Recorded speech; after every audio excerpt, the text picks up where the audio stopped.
This is one of the 2 bathrooms in our new house. Our old townhouse in Redmond had 3 bathrooms and plenty of storage.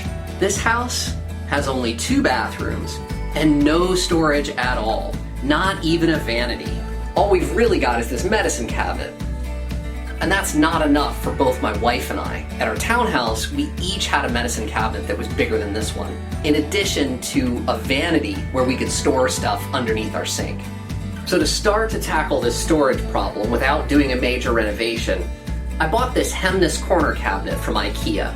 Now, I'm not going to show you how to put it together, that would be pretty boring, but I had to do a couple of things to get this in. One is that I had to cut off the windowsill and part of the chair rail to make sure that there was enough room to slide it in and screw it into the wall. 2 is the kitty litter box. Problem is, this cabinet, as it was built, the doors would have bumped on the kitty litter box.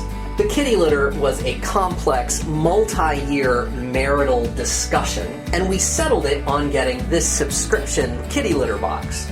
Rather than reopen that complex negotiation and end up having to do the kitty litter again for a decade like I did the first time, I thought it would be easier just to build this little platform that the cabinet could sit on.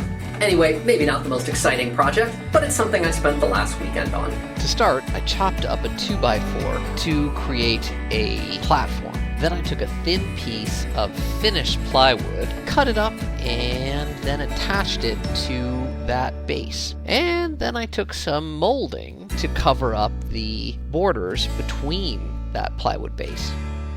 Now, my bathroom floor is absolutely not level, so I put in some adjustable feet on my little base so that I had something to adjust.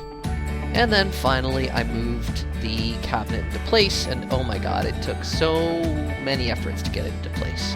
This is my new house in West Seattle. It's a century old, with half a century of deferred maintenance, and a couple of odd decisions by the last homeowner. Subscribe to my channel to catch all the different projects that I undertake to get this place updated.